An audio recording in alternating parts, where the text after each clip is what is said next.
Hello friends, study with TG point पे आपका फिर से स्वागत है। आज मैं आपके सामने जीएस के कुछ महत्वपूर्ण प्रश्नों की एक श्रृंखला लेकर आई हूँ, जो कि पृथ्वी की संरचना से संबंधित कुछ महत्वपूर्ण प्रश्न उसमें आज मैंने लिए हैं।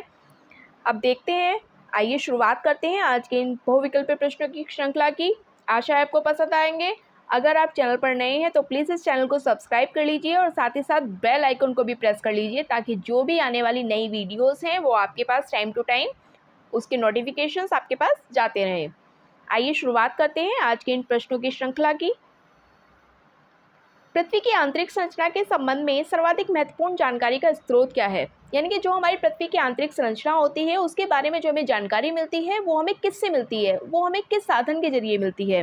प्राकृतिक साधन के जरिए, भूकंप विज्ञान, ज्वालामुखी क्रिया या प्लेट विवर्तनिकी? ये हमें मिलती है किससे? भूकंप विज्ञान से। नेक्स्ट यहाँ पे क्वेश्चन हो जाएगा हमारा आंसर भूकंप विज्ञान। नेक्स्ट क्वेश्चन, भूपृष्ठ की किस परत में बेसाल्ट चट्टानों की अधिकता पाई जाती है? यानी कि भूपृष्ठ की ऐसी कौन सी परत है जिसमें बेसाल्ट चट्टान सबसे ज़्यादा पाई जाती हैं? बेसाल्ट चट्टान किस में पाई जाती हैं? ये पाई जाती हैं हमारी सीमा में, जो कि किसके मेल से बनती है? सीमा मीन्स SI यानी कि सिलिकॉन, और मैग्नीशियम यानी कि Mg, इसमें मैग्नीशियम की अधिकता होती है और सिलिकॉन की अधिकता होती है, इसलिए इसे सीमा बोला जाता है। तो यहाँ पर हमारी बेसाल्ट चट्टानों की जो अधिकता होती है वो सीमा में होती है। नेक्स्ट, पृथ्वी के किस भाग में निकेल और लोहा की प्रधानता होती है? यानी कि पृथ्वी का ऐसा कौन सा भाग है, पृथ्वी की जैसे 3 परत होती हैं, कौन कौन सी होती हैं? सियाल, सीमा और निफे। अब उसमें से कौन सी ऐसी परत है जिसमें निकेल और लोहा की प्रधानता? निकेल आपको थोड़ा सा हिंट इससे मिल जाएगा, ये होता है हमारा निफे, जो कि हमारे किस किस के मेल से बनता है? ये पृथ्वी की तीसरी परत होती है जिसमें निकेल यानी कि Na और फेरस यानी कि Fe पाया जाता है। तो निफे निकेल और फेरस के मेल से बनता है। यहाँ पर जो हमारी लोहे की और निकेल की प्रधानता होती है वो किस में होती है? निफे में। ये निकेल नहीं, निकेल होगा। नेक्स्ट, पृथ्वी की 3 केंद्रीय परतों के ऊपर से दूसरी परत का नाम बताइए। यानी कि पृथ्वी की जो 3 केंद्रीय परत होती हैं, कौन कौन सी? अभी हमने आपको बताया है, सियाल, सीमा और निफे। इन 3 परतों में से जो दूसरी परत है उसका नाम बताना है। तो ये होगी हमारी सीमा। नेक्स्ट, मिश्र धातु और सिलिकेटों से बनी धरती की परत क्या कहलाती है? यानी कि मिश्र धातु और सिलिकेट जिससे होते हैं वो धरती की वो वाली परत कौन सी होती है? तो ये धरती की परत जो होती है ये होती है प्रावार, प्रावार कहलाती है ये। नेक्स्ट, निम्नलिखित में से वायुमंडल की सबसे निचली परत कौन सी है? यानी कि वायुमंडल में कितनी परतें होती हैं? वायुमंडल में मुख्यतः 5 परतें पाई जाती हैं। 5 स्तरों में वायुमंडल बटा हुआ है। अब उनमें से सबसे नीचे यानी कि सबसे पहले नंबर पर कौन सी परत आती है? तो जो वायुमंडल की सबसे निचली परत होती है वो कौन सी होती है? आयन मंडल, ओजोन मंडल, शोण मंडल या समताप मंडल? यहाँ पर होगी ये हमारी शोभ मंडल, यानी कि सबसे नीचे वाली परत होती है, सबसे फर्स्ट नंबर की जो परत होती है ये हमारी शोभ मंडल होती है। नेक्स्ट, इसके बारे में थोड़ा सा हम जान लेते हैं कि शोभ मंडल में क्या होता है। शोभ मंडल सबसे निचली परत होती है, इसे अभी आपको बताया है। इसमें ध्रुवों की जो लगभग ऊंचाई होती है 8 किलोमीटर और भूमध्य रेखा पर लगभग 18 किलोमीटर की होती है। और जितनी भी वायुमंडल में या मौसमी घटनाएं होती हैं वो बारिश आना, बादल का गरजना, ये सब मौसमी घटनाएं इसी मंडल में घटित होती हैं। और संपूर्ण वायुमंडल का लगभग 80% द्रव्यमान इसी मंडल में ही उपस्थित रहता है। इसकी जो सबसे ऊपरी ओर होती सीमा होती है उसे शोभ मंडल सीमा भी कहते हैं। नेक्स्ट आते हैं अपने नेक्स्ट क्वेश्चन पर। सर्वप्रथम पृथ्वी को गोलाकार किसने कहा? पृथ्वी को गोलाकार किसने कहा? कोपरनिकस, अरस्तु, फेब्रिचॉल्स या हेनरी बुसोन? जो पृथ्वी को गोलाकार कहा वो किसने कहा सर्वप्रथम? ये कहा अरस्तु ने। बल्कि कोपरनिकस ने क्या कहा? कोपरनिकस ने कहा कि पृथ्वी नहीं बल्कि सूर्य ही ब्रह्मांड के केंद्र में है, मीन्स पृथ्वी सूर्य के चारों ओर चक्कर लगाती है। ये किसने कहा था? ये कोपरनिकस ने कहा था। और पृथ्वी को गोलाकार कहा अरस्तु ने। नेक्स्ट, ओजोन की परत की खोज कब की गई? ओजोन की परत की जो खोज की गई 1943, 1913, 1933, 1923। यानी कि जो ओजोन की परत की खोज की गई वो एक फ्रांसीसी भौतिक विज्ञानी जो कि फेब्री चार्ल्स और हेनरी पुसॉन ने की थी। वो कब की थी? 1913 में, 1913 ईस्वी में। नेक्स्ट, वायुमंडल में नाइट्रोजन की प्रतिशतता क्या है? यानी कि वायुमंडल में जो नाइट्रोजन पाया जाता है वो कितने प्रतिशत पाया जाता है, उसकी प्रतिशतता क्या है? 71%, 78%, 21% और 93%। यानी कि वायुमंडल में जो नाइट्रोजन पाया जाता है वो पाया जाता है हमारा 78%। और ऑक्सीजन कितना पाया जाता है? ऑक्सीजन पाया जाता है हमारा, ऑक्सीजन जो कि पाया जाता है 21%। और जो ऑर्गन या कार्बन डाइऑक्साइड और बाकी जो होती हैं गैसेस वो उसमें उपस्थित रहती हैं, वो अदर में आती हैं। तो इसलिए जो मेन पूछा जाता है इसमें ऑक्सीजन पूछा जाता है और नाइट्रोजन। नाइट्रोजन होता है 78% और ऑक्सीजन होता है 21%। नेक्स्ट, सभी वायुमंडलीय मौसमी घटनाएं किस मंडल में घटित होती है? ये हमने अभी आपको बताया है। जितनी भी वायुमंडलीय घटनाएं होती हैं वो समताप मंडल में होती हैं, क्षोभ मंडल में होती हैं, मध्य मंडल में या समताप मंडल में। वायुमंडलीय जो मौसमी घटनाएं होती हैं वो हमारी क्षोभ मंडल में घटित होती हैं। और संपूर्ण, जैसे ही बताया, संपूर्ण वायुमंडल का 80% द्रव्यमान इसी मंडल में ही उपस्थित रहता है। नेक्स्ट क्वेश्चन, महासागरीय स्तर का निर्माण किस प्रकार की चट्टानों से हुआ है? यानी कि जो महासागरीय स्तर है उसकी सतह है, उसका निर्माण जो चट्टान करती हैं वो कौन सी करती हैं? ग्रेनाइट करती हैं, पत्थर करती हैं, बेसाल्ट या ग्रेवो? ये करती हैं ग्रेनाइट। नेक्स्ट क्वेश्चन, पृथ्वी की कोर में किस तत्व की प्रधानता होती है? यानी कि जो पृथ्वी की कोर होती है उसमें सबसे ज़्यादा कौन सा तत्व पाया जाता है? यहाँ पर हमारा जो ऑप्शंस हैं सिलिका और एल्यूमिनियम। यानी कि पृथ्वी की जो परत होती है उस पर सिलिका और मैग्नीशियम, निकिल और सिलिका, लोहा और निकिल। पृथ्वी की कोर में जो सबसे ज़्यादा प्रधानता पाई जाती है, यानी कि सबसे ज़्यादा तत्व जो पाए जाते हैं वो कौन से पाए जाते हैं? ये पाए जाते हैं हमारे सिलिका और एल्यूमिनियम।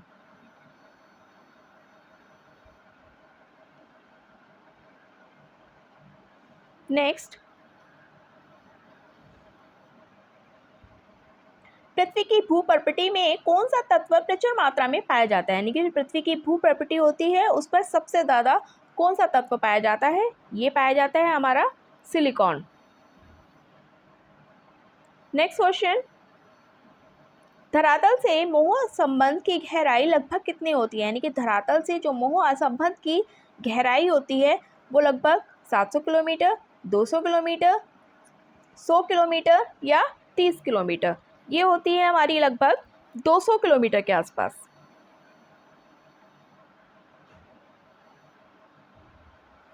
नेक्स्ट क्वेश्चन, पृथ्वी की परत को क्या कहते हैं? उस परत को नहीं, भापरत को पूछा होगा इसमें। जो पृथ्वी की भापरत होती है यानी कि बाहरी परत होती है उसे हम क्या कहते हैं? तो पृथ्वी की जो भापरत होती है उसे हम कहते हैं क्रस्ट, मीन्स पपड़ी। इसे हम पपड़ी भी कहते हैं, तो क्रस्ट होता है ये। पृथ्वी ग्रह की संरचना में प्रवार के नीचे कोड निम्नलिखित में से किस एक से बना हुआ है? जो पृथ्वी ग्रह की संरचना होती है उसमें प्रवार के नीचे कोड जो होता है वो किस एक से बना हुआ है? क्रोमियम, लोहा, एल्युमिनियम या सिलिकॉन? तो ये बना हुआ होता है हमारा लोहे से। नेक्स्ट क्वेश्चन, वायुमंडल में किस गैस की अधिकता होती है? यानी कि जो हमारा वायुमंडल होता है उसमें सबसे ज़्यादा कौन सी गैस पाई जाती है? वायुमंडल में जो अधिकता होती है ऑक्सीजन या हीलियम की, नाइट्रोजन या हाइड्रोजन की, हाइड्रोजन या हीलियम की, नाइट्रोजन या ऑक्सीजन की। तो वायुमंडल में जो सबसे ज़्यादा गैस पाई जाती है वो पाई जाती है हमारी हाइड्रोजन और हीलियम। अब वायुमंडल के बारे में थोड़ा सा आइए जान लेते हैं। वायुमंडल में क्या है, ये जो तापमंडल होता है, तापमंडल के ऊपर स्थित परत होती है। कौन कौन सी परतें होती हैं? जैसे अभी बताया कि 5 परतें होती हैं, क्षोभ मंडल, समताप मंडल, मध्य मंडल, ताप मंडल और भामंडल। क्षोभ मंडल का तो हमने आपको बताया कि जितनी भी मौसमी घटनाएं होती हैं सब उसमें घटित होती हैं। उसके ऊपर सेकंड नंबर पे आती है समताप मंडल। समताप मंडल क्या है, दूसरी परत होती है, और दूसरी परत ये जो होती है इसमें ओजोन परत इसी मंडल की ऊपरी सतह पर पाई जाती है, और जितनी भी पराबैंगनी किरणें यानी कि अल्ट्रावायलेट रेस आती हैं उनका अवशोषण जो होता है वो इसी परत पर होता है, यानी कि ओजोन परत पर ही जितनी भी अल्ट्रावायलेट रेस आती हैं वो यहीं पर अवशोषित होती हैं। और वायुमंडल की जो वायुयान की उड़ान संबंधी घटनाएं वो होती हैं, वायुमंडल का उड़ान इसी मंडल पर उपयुक्त होता है। नेक्स्ट आती है थर्ड नंबर पर मध्यमंडल। मध्यमंडल में क्या होता है, मध्यमंडल में ये तीसरे नंबर की सब परत होती है, ये लगभग इसकी ऊंचाई 50 से 80 किलोमीटर तक होती है, और वायुमंडल में इसकी ऊपरी सीमा पृथ्वी की सतह से मतलब सबसे ज़्यादा ठंडा होता है यहाँ पे। और अंतरिक्ष में वायुमंडल के प्रवेश करने के बाद लगभग सभी जितने भी उल्कापिंड होते हैं वो इसी में आकर जल जाते हैं। ठंडा स्थान होने की वजह से जितने भी उल्कापिंड गिरते हैं अंतरिक्ष से और पृथ्वी से वायुमंडल में प्रवेश करने वाले वो सब इसी मंडल में यानी कि मध्यमंडल में आकर गिर जाते हैं और यहीं पर आकर जल जाते हैं।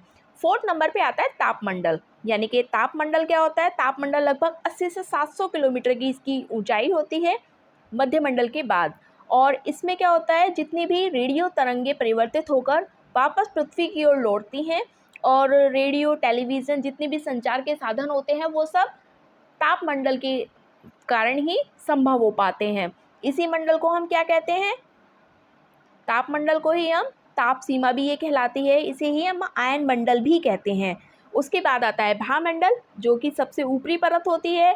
भामंडल किससे जाकर मिलता है, भामंडल जिसके बाद अंतरिक्ष से ही जाकर मिल जाती है, और इसमें सबसे ज़्यादा हाइड्रोजन और हीलियम गैस की जैसे प्रधानता होती है, और लगभग 700 से 10,000 किलोमीटर तक की इसकी ऊंचाई होती है। ये वायुमंडल की सबसे बाहरी परत में सबसे पहली परत शोभ मंडल और सबसे बाहरी परत वायुमंडल। और इसके शोभ मंडल में क्या होता है, मौसमी घटनाएं घटित होती हैं। समताप मंडल में क्या होता है, ओजोन परत के कारण जितनी पराबैंगनी किरणें अवशोषित होती हैं वो उसमें होती हैं, और वायुमंडल की उड़ान भी वहीं पर उपयुक्त होती है। मध्यमंडल में क्या होता है, मध्यमंडल में अंतरिक्ष में प्रवेश करने वाले मतलब जो भी उल्कापिंड होते हैं वो सब उसी में आकर जल जाते हैं। तापमंडल पर जितने भी रेडियो या टेलीविज़न या संचार माध्यम जितने भी होते हैं वो मंडल उसी उपग्रह उसी मंडल में उपस्थित रहते हैं। और महामंडल अंतरिक्ष से जाकर मिलता है, इसमें हाइड्रोजन और हीलियम गैस की प्रधानता होती है। तो बहुत सारे टॉपिक्स हमने यहाँ पे क्लियर कर लिए हैं। अब नेक्स्ट आते हैं क्वेश्चन नंबर 18 पर, संचार उपग्रह किस मंडल में होते हैं। ये तो अभी हम टॉपिक क्लियर करके गए हैं कि संचार उपग्रह यानी कि जो हम रेडियो टेलीविज़न आदि संचार संभव होते हैं हमारे, वो किसके कारण होते हैं, ये होते हैं हमारे तापमंडल के कारण। इसे हम क्या कहते हैं, आयन मंडल भी कहते हैं। यहाँ पर ऑप्शन नहीं है, कोई नहीं, हम ऑप्शन लिख देते हैं खुद से। तो जितने भी हमारे रेडियो टेलीविज़न आदि संचार उपग्रह होते हैं वो हमारे तापमंडल यानी कि आयन मंडल में होते हैं। तो ये मध्य मंडल की जगह, कोई बात नहीं, समताप मंडल हो गए तापमंडल की जगह, तो इसे हम कर देते हैं ये आयन मंडल या तापमंडल। नेक्स्ट आती है हमारी बारी, ओजोन परत किस मंडल की ऊपरी सीमा पर पाई जाती है। यानी कि जो ओजोन परत होती है ऐसा कौन सा मंडल होता है जिसकी ऊपरी सीमा पर ही पाई जाती है। सबसे पहले हमने बताया शोभ मंडल, नेक्स्ट बताया हमने समताप मंडल। तो समताप मंडल की ऊपरी परत पर ही ओजोन परत पाई जाती है, और जितनी भी पराबैंगनी किरणें होती हैं वो सब पराबैंगनी किरणें समताप मंडल पर ही आकर अवशोषित होती हैं। इससे जो ओजोन परत पाई जाती है वो किस में पाई जाती है, समताप मंडल पर पाई जाती है, समताप मंडल पर। नेक्स्ट,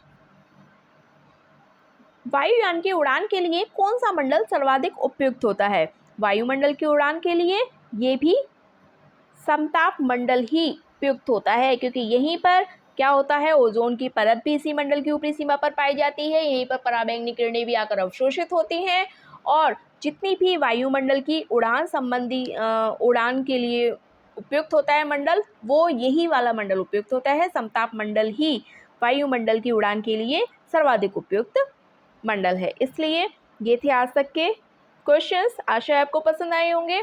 आगे आने वाली वीडियोस के लिए प्लीज़ बेल आइकन को ज़रूर प्रेस कर लीजिए और चैनल को भी सब्सक्राइब कर लीजिए।